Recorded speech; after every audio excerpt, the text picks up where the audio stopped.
తమిళనాడులోని ఎన్నికల్లో రాజకీయ పార్టీలు ఉచిత పథకాల కోసం ఇప్పుడు హామీలు మొదలయ్యాయి. తాజాగా ప్రధాన ప్రతిపక్షం అన్నా డిఎంకే తన ఎన్నికల మేనిఫెస్టోను మంగళవారం ప్రకటించింది. తాము అధికారంలోకి వస్తే ప్రతి ఇంటికి ఉచితంగా రిఫ్రిజిరేటర్, అలాగే మహిళలకు అమ్మ 2 వీలర్ పథకం కింద స్కూటీ కోసం 25,000 సబ్సిడీ అందిస్తామని హామీ ఇచ్చింది. దీని ద్వారా ఏటా 5 లక్షల మందికి ప్రయోజనం కలుగుతుందని పేర్కొంది. అలాగే రేషన్ కార్డు ఉన్న ప్రతి కుటుంబానికి నెలకు 2,000 నేరుగా ఖాతాకు బదిలీ చేస్తామని అన్నా డిఎంకే ప్రధాన కార్యదర్శి తెలిపారు. అలాగే పేదలకు అమ్మ ఇల్లును నిర్మించనున్నట్లు తెలిపారు. అదేవిధంగా రేషన్ తో పాటు కిలో కందిపప్పు, లీటర్ వంట నూనె కూడా ఇస్తామని తెలిపింది.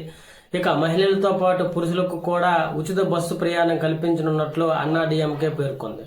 తొలిసారి ఎన్నికల్లో పోటీ చేస్తున్న నటుడు విజయ్ పార్టీ టీవీకే కూడా ఉచిత హామీల్లో పోటీ పడుతున్న సంగతి కూడా మనకు తెలుసు. తమిళనాడు గురించి కొత్తగా చెప్పవలసిన అవసరం లేదు. అక్కడ కొత్త కొత్త పథకాలు, హామీలు పుట్టుకొస్తాయి. ఓ రకంగా చెప్పాలంటే దేశంలో అన్ని రాష్ట్రాలు ఉచిత పథకాల హామీలను తమిళనాడుని ఆదర్శంగానే తీసుకుంటారు.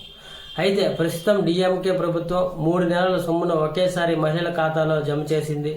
మరో 1000 బోనస్ కూడా ఇచ్చింది. తమిళనాడులో ఏప్రిల్ 23న పోలింగ్ జరగనుండగా మే 4 ఓట్ల లెక్కింపు ఫలితాలు వెల్లడిస్తారు. అయితే ఇక్కడ మనం చూసుకుంటే 1967 నుండి తమిళనాడులో డిఎంకే, అన్నా డిఎంకే ప్రభుత్వాలు ఏర్పాటు చేస్తున్నాయి. అయితే ఎన్నికలు వచ్చినప్పుడు ఈ 2 పార్టీలు ఉచితాల ప్రకటనలో పోటీ పడతాయి. 1978లో అప్పటి దివంగత సీఎం ఎంజీఆర్ మధ్యాహ్న భోజనం, రేషన్ బియ్యం పథకాలను మొదలుపెట్టారు. అయితే అప్పట్లో వీటి అవసరం ఉండేది కాబట్టి వీటిని అమలు చేశారు. అలాగే దాదాపు 3 దశాబ్దాల తర్వాత 2006లో డిఎంకే ఉచిత కలర్ టీవీలు, 2011లో జయలలిత ఉచిత మిక్సీలు, గ్రైండర్లు, ఫ్యాన్లు ప్రకటించారు.